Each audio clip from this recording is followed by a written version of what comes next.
Kami sangat mengucap syukur untuk semua kebaikan-Mu dalam hidup kami, Tuhan. Terima kasih untuk karya salib-Mu yang dahsyat buat kami. Terima kasih Engkau menyertai setiap kami sampai kepada hari ini. Terima kasih Tuhan Yesus. Saat ini mari bicara buat kami. Terobosi kami Tuhan, tegur kami, koreksi kami. Kami mau Tuhan, kami keluar dari ruangan ini, kami menjadi pelaku-pelaku firman-Mu. Bahkan kami mengalami perjumpaan pribadi dengan Tuhan Yesus. Dan kami juga harus mengakui ini bersama bahwa tanpa Tuhan kami gak bisa apa-apa. Oleh sebab itu kami butuh sama firman-Mu, kami butuh sama pribadi-Mu. Saat ini mari Roh Kudus Engkau ambil alih. Pimpin setiap kami kepada segala kebenaran-Mu. Kami siap mendengar saat ini hanya di dalam satu nama yang berkuasa, yaitu nama Tuhan Yesus Kristus. Amin. Amin.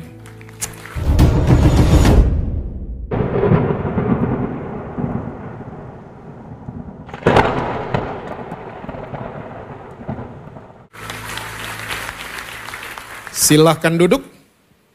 Saudara mau berdiri juga boleh. Boleh tepuk tangannya di extend buat tim praise and worship kita. Shalom saudara-saudara. Apa kabar semuanya? Semua masih baca Alkitab? Masih percaya Yesus? Jangan sampai enggak itu ya. Oke. Beberapa minggu terakhir ini saya lagi kayak diingatkan tentang satu kata yang namanya adalah Immanuel.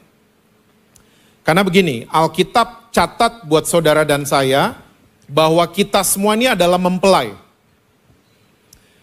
Dan namanya mempelai, kalau saudara pernah jadi mempelai atau akan jadi mempelai, biasanya kita akan mempersiapkan diri. Betul apa betul? Kita akan upgrade diri kita. Kita akan minta di mentor, kita akan ikut bimbingan pranikah, kita akan ke dokter gizi, kita akan facial muka kita, dan lain sebagainya. Nah, waktu kita mulai masuk di ranah yang namanya rumah tangga, itu biasanya kecantikan dan kegantengan mulai hilang. Betul apa betul? Ya, karena apa? Kita akan hidup dengan karakter dan sifat daripada pasangan kita. Kita masuk rumah tangga setahun aja, 2 tahun aja, kita udah gak lihat suami kita ganteng. Kita udah gak lihat istri kita cantik. Ya, yang amaze kita setiap hari adalah karakter dan sifatnya. Nah, kalau kita mengatakan bahwa kita adalah orang-orang Kristen yang sudah cukup lama, seharusnya kita sudah tahu juga sifat Tuhan yang satu ini, yang namanya adalah Immanuel. Karena Immanuel ini bukan cuma sekedar slogan, bukan cuma sekedar nama lain daripada Tuhan kita, tapi ini adalah salah satu dari sifatnya Tuhannya saudara dan saya. Nah, sadly speaking, banyak banget orang-orang Kristen, kita cuma mengenal sifat Tuhan kita cuma 3. Dia juru selamat, sembuhin sakit, sama ngasih berkat. Tapi pagi menjelang siang ini, saya akan share buat saudara-saudara, salah satu lagi sifatnya Tuhan kita, yang namanya Immanuel. Oke, kita lihat sama-sama Yesaya 7 ayat yang ke-14. Yesaya pasal yang ke-7, ayatnya yang ke-14. Sebab itu Tuhan sendirilah yang akan memberikan kepadamu suatu pertanda. Sesungguhnya seorang perempuan muda mengandung dan akan melahirkan seorang anak laki-laki. Dan ia akan menamakan dia, siapa saudara? Immanuel. Kata Immanuel adalah kata yang diambil dari bahasa Ibrani. Yang terdiri dari 2 kosakata. Imanu dan El. Imanu punya pengertian dalam bahasa Indonesia, berjalan bersama, duduk bersama, berbaring bersama, berlari bersama, dan seterusnya. Nah, kata El punya pengertian dalam bahasa Indonesia, Allah atau Tuhan. Jadi kata Immanuel punya pengertian bukan toko buku. Tapi kata Immanuel punya pengertian Allah bersama-sama dengan saudara dan saya. Dan ternyata waktu Yesus mau terangkat ke surga, dia kasih tahu sifatnya yang satu ini. Aku akan menyertai kamu sampai kepada kesudahannya. Dan saya mau beritahu saudara, ya, bahwa Tuhan itu menyertai saudara dan saya bukan waktu kita lagi berhasil saja. Karena saya menemukan banyak orang Kristen memframing Tuhan, oh Tuhan ada sama saya waktu saya lagi kebaktian, waktu saya lagi pelayanan, waktu saya lagi juara kelas, ya, waktu saya lagi baik-baik saja. Tuhan bersama-sama dengan saya. Tapi saya mau yakinkan saudara-saudara semua di NDC, waktu saudara lagi jatuh dalam dosa, waktu saudara lagi gagal, Tuhan tetap bersama-sama dengan saudara. Masih roaming kayaknya. Manusia selalu deketin kita waktu kita lagi musim bunga kan? Uang kita berbunga, usaha kita, semua mau kenal sama kita. Semua mau dekat sama kita. Tapi waktu kita lagi musim gugur, semua tetap nempel sama kita? Enggak, cabut semua. Tapi saya mau beritahu saudara, Tuhan gak pernah tinggalin saudara. Dia ada di setiap musim kehidupannya saudara dan saya. Karena apa? Sifatnya dia kayak gitu. Namanya Immanuel.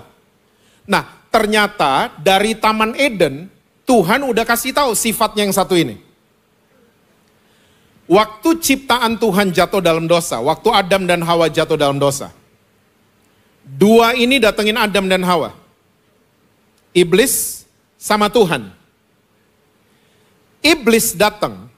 Dan iblis ngomong gini, ngumpet aja, ngumpet. Jangan sampai NDCCP tahu, ngumpet. Jangan sampai teman-teman core kamu tahu, ngumpet. Pura-pura baik, pura-pura pretending that you are okay. Pura-pura. Mulailah main drama, mulailah main sinetron, mulailah jadi aktor dan aktris. Iblis. Dia suruh kita waktu kita lagi jatuh dalam dosa untuk ngumpet, nutup diri. Nah, di saat yang bersamaan Tuhan datang di Taman Eden. Tuhan mencari kamu di mana, gitu kan? Ya, dan ini sifat Tuhan yang lain lagi. Selalu mau mencari yang terjatuh.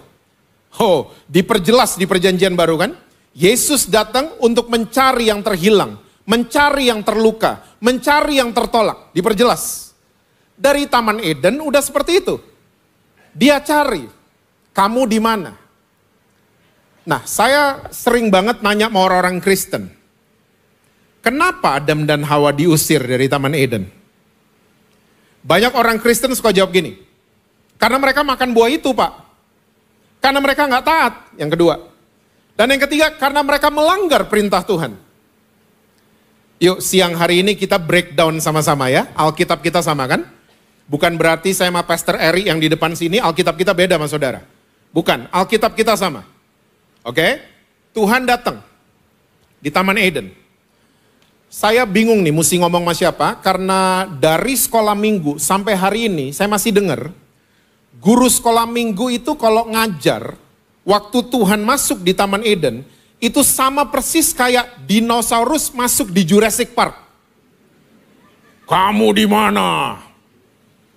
Ya, guru-guru sekolah minggu begitu, terus anak-anak ketakutan semua. Ketakutan semuanya. Nah, ternyata kita kalau belajar bahasa Ibrani, ya, Hebrew, ternyata bahasa Ibrani ini berikut dengan intonasi kalau dipelajari. Ada intonasinya. Kayak kita ngirim WhatsApp, untuk mempertegas kita pakai emoticon. Betul apa betul? I miss you, emoticonnya peluk. Tuh emoticonnya salah gambar tuh kayaknya ya. Tangannya kok gini sih emoticon? Peluk kan begini. Kita pakai emoticon. Itu pun kadang-kadang yang menerima suka salah terima. Apalagi Alkitab, kalau kita telan gitu aja, seringkali kita salah terima. Nah, ternyata waktu Tuhan bertanya, kamu di mana? Ternyata intonasinya Tuhan tidak marah sama Adam. Dia mencari, kamu di mana? Adam jawab apa? Masih ingat gak? Saya ngumpet karena saya telanjang. Tuhan udah marah? Belum. Tuhan bertanya lagi, kok kamu tahu kamu telanjang? siapa yang bilang kamu makan buah itu yang saya larang? Adam, perempuan. Tuhan udah marah? Belum, Tuhan datengin Hawa. Excuse me. Kamu kasih makan suamimu? Hawa? Ular. Abis Hawa jawab ular, baru Tuhan marah. Gitu kan ceritanya? Alkitab kita sama kan? Jadi ternyata Tuhan marah sama Adam dan Hawa bukan karena mereka makan, bukan karena mereka nggak taat, tapi Tuhan marah sama mereka karena mereka saling menghakimi. Passing the blame to each other. Dan orang yang suka menghakimi, yang belajar psikolog pasti tahu. Ya, dia suka nunjuk orang lain karena dia simpen banyak salah dan nggak pernah berdamai dengan Tuhan. Simpen banyak salah, jadi feeling guilty all the time. Jadi kerjaannya ngomongin orang, gosip, jadi hobinya. Hakimin orang lain, ya cepet ambil kesimpulan. Ini semua. Dan awalnya dari mana orang yang hakimin? Ngumpet. Orang ngumpet karena apa? Iblis. Karena mereka dengerin iblis, ngumpet aja, pura-pura aja. Jangan sampai teman-teman kor tahu, pura-pura pokoknya. Pokoknya kamu harus pencitraan, kelihatan baik. Saudara, Tuhan selalu menerima kegagalan saudara dan saya. Ya. Makanya kalau minta maaf, titik, jangan pakai tapi. Tahu nggak arti kata tapi? Membatalkan kalimat sebelum. Dia cantik sih, tapi nggak cantik berarti. Bener kan? Hah? Di acara idol itu paling sering kata tapi kan? Kamu bagus tapi nggak bagus berarti. Dia ganteng tapi nggak ganteng. Aku minta maaf tapi nggak minta maaf itu namanya. Minta maaf titik. Saya minta maaf saya salah. Titik. 5-7 tahun belakangan ini saya ketemu ya. Kalau suami atau istri ada yang selingkuh, gaslighting istilah psikolognya. Gaslighting. Saya minta maaf, tapi perempuan itu selalu masakin saya tiap hari, nggak kayak kamu. Istrinya tiba-tiba merasa bersalah. Padahal yang salah siapa? Suaminya. Tapi dengan praktek gaslighting, orang jadi feel guilty. Karena apa? Itu tadi. Tapi, minta maaf titik. Kita kebiasaan, dan ini dari Taman Eden, passing the blame. Dia, ya saya bikin ini tapi karena. Saudara mesti tahu bahwa Tuhan selalu ada di setiap kegagalan kita. Tuhan gak pernah tinggalin saudara dan saya. Gak pernah. Saya dulu waktu masih sekolah, saya gak akan lupa sama guru BP saya. Namanya Ibu Betty. Yang masih sekolah, yang datang di tempat ini atau yang lagi nonton dari manapun, adegan ini jangan ditiru. Karena saya waktu dulu SMA, saya ini tukang bolos, gak pernah bikin PR, sekalinya masuk ke kelas tidur. Saya. Oke, dan guru-guru di sekolah kalau ketemu saya, anak males datang, tumben rajin. Saya digituin selalu, tumben bikin PR. Makanya saya dulu waktu di kelas lagi SMA, sering pura-pura sakit. Nggak ada yang relate ya. Kayaknya saya yang paling bengal di ruangan ini memang. Saya sering banget pura-pura sakit. Nah, waktu guru saya udah percaya saya sakit, dibawalah ke ruang BP. Di ruang BP ada guru BP namanya Ibu Betty. Aduh Ibu Betty kalau ketemu saya. Halo Jesse anak pinter. Beda sama guru-guru lain. Hah? Kamu tuh pinter. Kalau kamu rajin baca itu sama aja. Dia ngomong gini, kamu tuh males. Sama aja. Cuman kalimatnya lebih bijaksana Ibu Betty. Ya. Saudara tahu ruang BP itulah ruang gagal. Anak-anak bermasalah dulu di SMA saya, digiring ke ruang BP. Nah pertanyaannya hari ini, Ada nggak ruang gagal di keluarga kita? Ada nggak ruang gagal di core kita? Ada nggak ruang gagal di komunitas kita? Atau kita cuma nuntut orang harus sempurna? Kita tuntut anak-anak kita harus sempurna? Gak bisa. Saya orang tua dari 2 anak. Saya orang tua. Saya pengen sekali anak-anak saya berhasil, sukses, jauh dari masalah, jauh dari kecelakaan. Saya pengen banget. Karena anak saya 2 saudara. Dua-duanya ranking 2. 1 dari atas, 1 dari bawah. Kakaknya otak kirinya kuat, adiknya otak kanannya yang kuat. Tapi saya tidak pernah beda-bedain mereka berdua. Gak pernah. Saya gak pernah banding-bandingkan adiknya sama kakaknya. Tidak pernah. Gak pernah sama sekali. Adiknya sering banget bikin masalah. Tapi saya selalu datang sama dia, saya bilang, no matter what happen, kamu tetap anaknya Daddy. Itulah ruang gagal. Sekarang banyak anak muda yang bunuh diri. Karena apa? Dituntut sempurna. Tidak ada ruang gagal. Gak ada ruang BP di rumah. Gak ada ruang BP di keluarga kita. Harus sempurna. Nilai harus bagus. Ya kita pengen gitu. Tapi kalau enggak gimana? Siapin ruang gagal.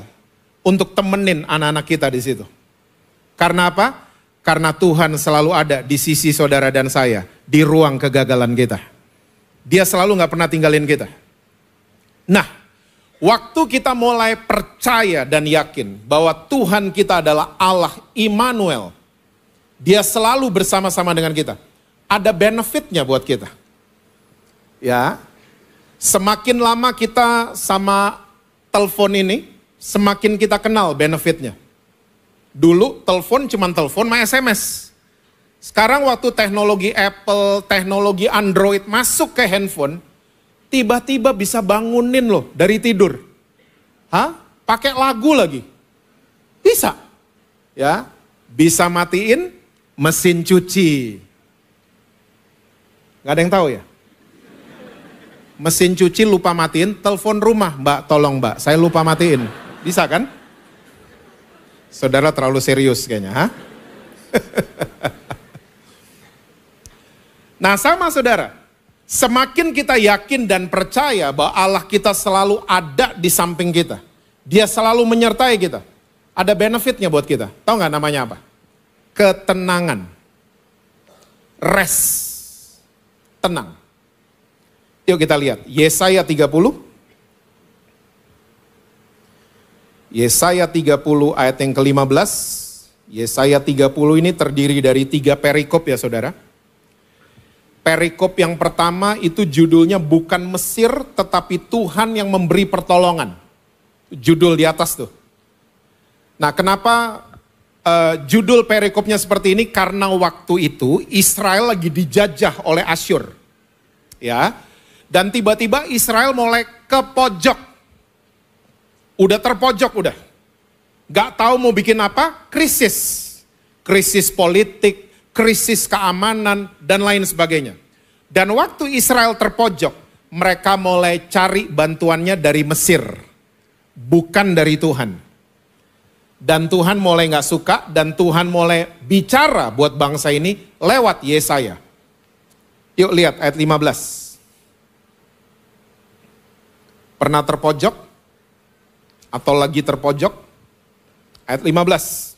Sebab beginilah firman Tuhan Allah yang Maha Kudus Allah Israel. Dengan bertobat dan tinggal diam, kamu akan diselamatkan. Dalam tinggal apa saudara?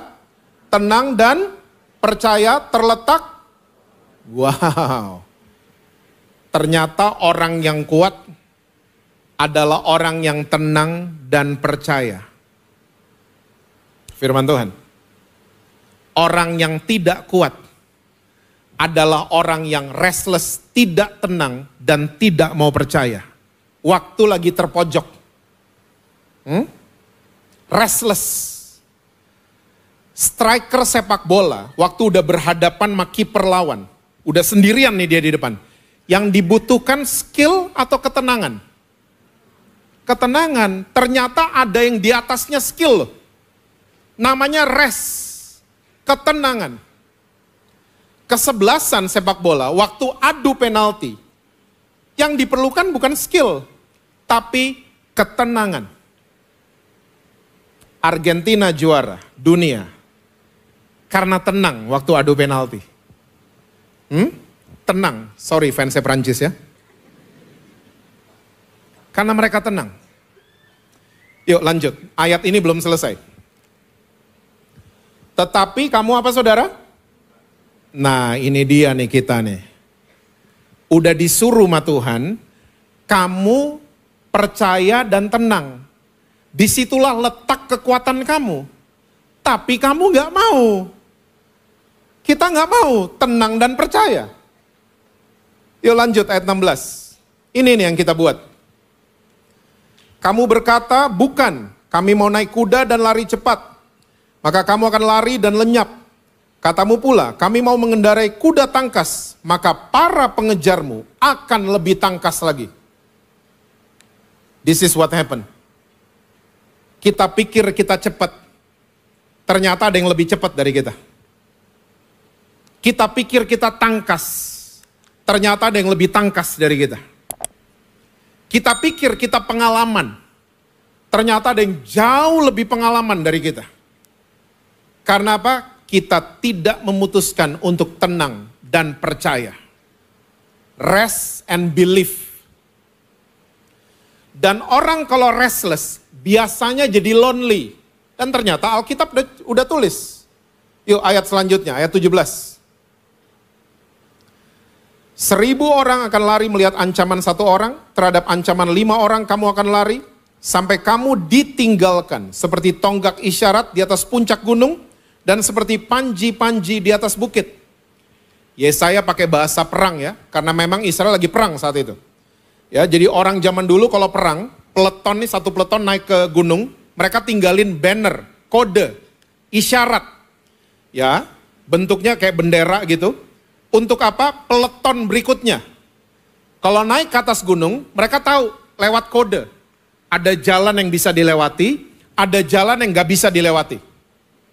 Nah, Yesaya menggambarkan orang yang restless, kayak ditinggalkan sendirian di atas gunung atau bukit.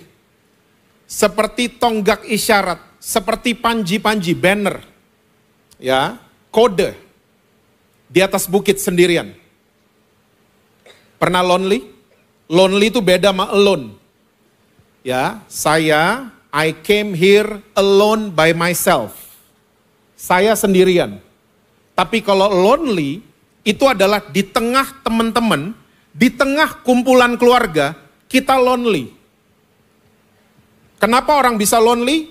Karena dia nggak enjoy the present. Dia nggak at the moment. Dia gelisah karena hari kemarin, dan dia khawatir karena hari esok. Jadi nggak live at the moment. Ini orang lonely. Keluarga lagi ketawa-ketawa, kita restless. Pernah lihat? Atau sering buat kayak gitu? Besok gimana ya? Ketawa sih. Tapi nggak di situ kita. Orang baru diputusin pacar, itu lonely biasanya. Teman-teman datang menghibur, ini gini, bercanda ini. Kita nggak di situ kan? Nggak pernah diputusin ya?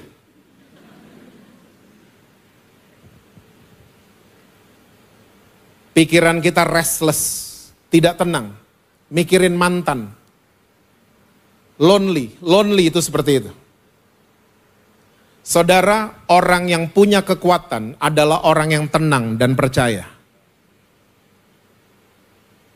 Saya mau yakinkan saudara-saudara di NDC, ketenangan itu bukan feeling. Ketenangan adalah posisi kita ada di mana. Saya 2 hari habis kejadian dengan pesawat SQ. Saudara baca berita itu? Yang turbulence. Saudara kayaknya nggak tahu apa-apa dari tadi ya? Hah? No, I'm kidding. Habis kejadian pesawat SQ, 2 hari sesudah itu, saya naik pesawat. Lagi take off, pesawat belok kiri, tiba-tiba ada side wind. Side wind ini nggak kebaca sama radar, saudara. Ya, karena radar pesawat itu di depan. Waktu kena side wind, ini pesawat kayak udah mau jatuh, saudara. Ya, dia goyangnya tuh udah atas bawah kanan kiri.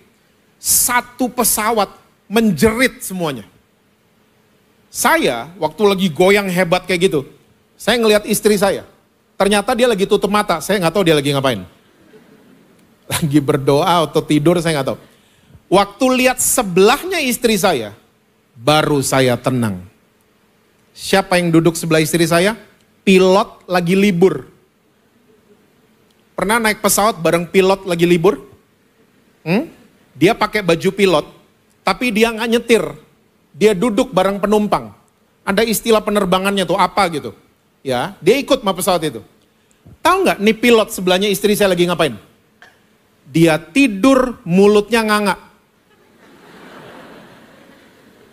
Lagi goyang hebat pesawatnya.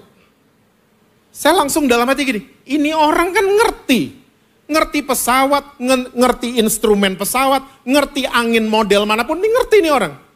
Dia tidur enak di tengah badai. Saya langsung tenang.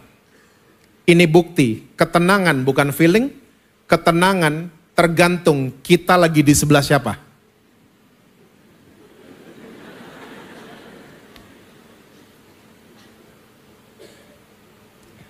Saya pernah waktu kuliah tahun-tahun pertama, saya ikut diving. Itu kayaknya pengalaman pertama dan terakhir kayaknya. Orang kalau baru pertama diving di laut, harus di tandem. Diikat badannya sama master diver yang udah certificated. Ya. Nah turun nih, singkat cerita turun ke laut, ke dalam, 12 feet. Wih, itu udah dunia lain saudara. Ikan semua ada, kecuali ikan Fauzi. Jokes bapak-bapak.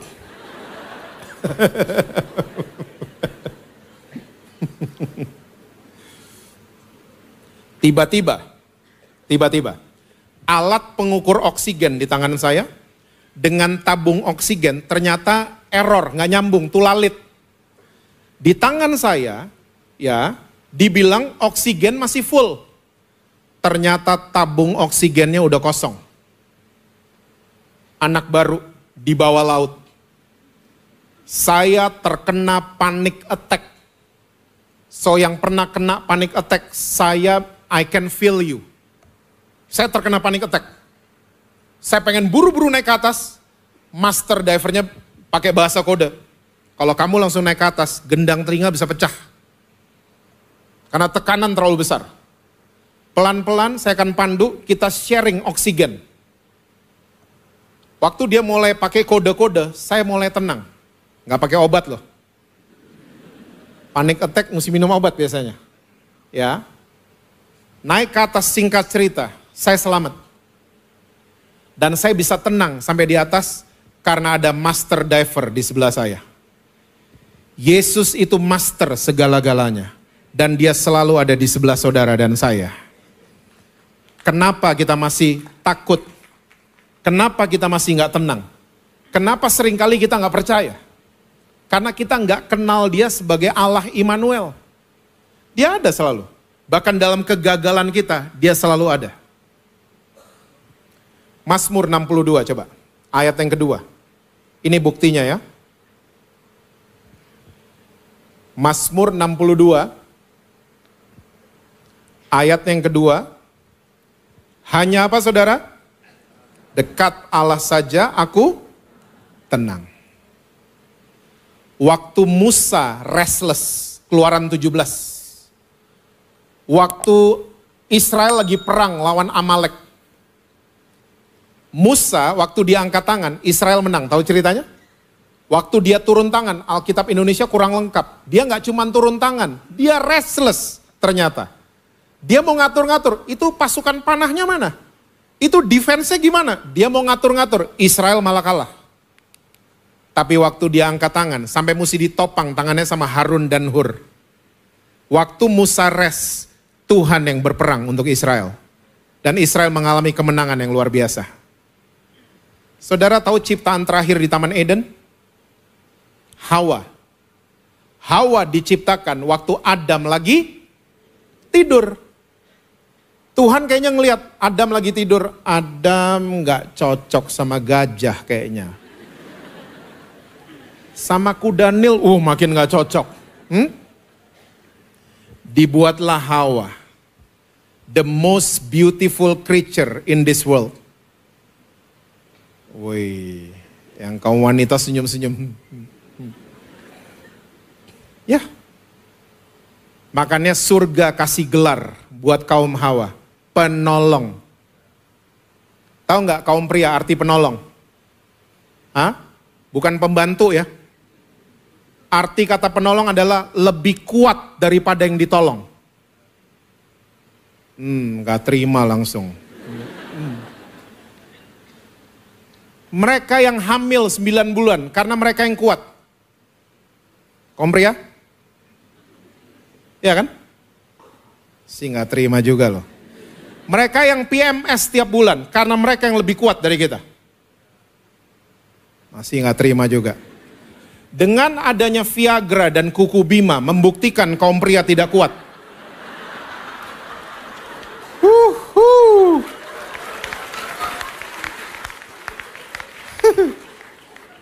Rasain loh.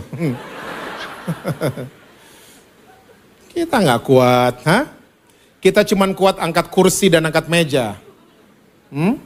Kita nggak kuat. Makanya didesain sama Tuhan penolong. Tapi prianya jadi kepala rumah tangga. Wah, ini unik desainnya. Supaya apa? Kita nggak kegedean kepala. Makanya kalau masih punya istri, punya mama, punya anak perempuan, respect mereka. Amin kaum pria. Respect mereka. Hargai mereka.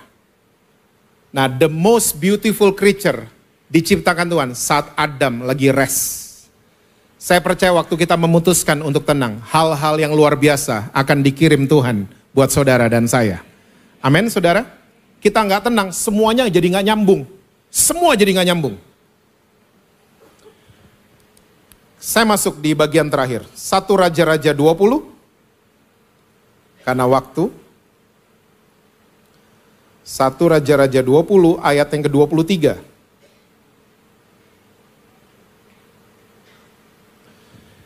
Itu judul perikopnya pertempuran dekat kota Afek. Oke? Alkitab bilang begini, pegawai-pegawai Raja Aram berkata kepadanya, Allah mereka ialah Allah gunung. Itulah sebabnya mereka lebih kuat daripada kita. Tapi apabila kita berperang melawan mereka di tanah rata, pastilah kita lebih kuat daripada mereka. Kita seringkali memframing Tuhan cuman ada di tempat-tempat tertentu. Karena itu tadi, ya, asalnya dari kita nggak percaya Tuhan itu Allah yang Immanuel. Makanya kita mulai memframing Tuhan, Tuhan cuman ada di hari Minggu, Tuhan cuman ada di gedung gereja, Tuhan cuman ada di acara yang namanya kebaktian. Ya, yang paling ngeri lagi, Tuhan cuman ada di Israel. Nah ini ngeri nih. Banyak loh, saya ketemu orang Kristen baru pulang dari Israel, di NDC kayaknya nggak ada. Baru pulang dari Israel, komentarnya begitu, Pak, nyembah Tuhan di Israel sama nyembah Tuhan di Grogol, beda Pak. Beda. Saya tanya, apanya yang beda? Di Israel saya merinding Pak, di Grogol nggak pernah. Merinding. Saya mau tanya sama saudara, pernah ke kamar mayat jam 2 pagi? Nggak ada WL, tetap merinding pasti. Kita suka memframing Tuhan cuman ada di tempat-tempat tertentu, di jam-jam tertentu. Ternyata kalau saudara pelajari cerita ini, musuhnya orang Israel, ya, mereka memframing Tuhannya Israel dengan mengatakan Allah mereka cuman ada di gunung, gitu kan? Ya, jadi kalau perang sama mereka jangan di atas gunung, turun ke tanah rata. Dengan kata lain, Allah mereka nggak ada di tanah rata, cuman ada di gunung. ya kita pasti menang melawan mereka di tanah rata. Saya nggak pernah ketemu Tuhan kita itu tersinggung. Ternyata di cerita ini Tuhan kita tersinggung karena sifatnya diusik sama musuhnya Israel. Yuk ayat 28, ayat terakhir. Ayat 28.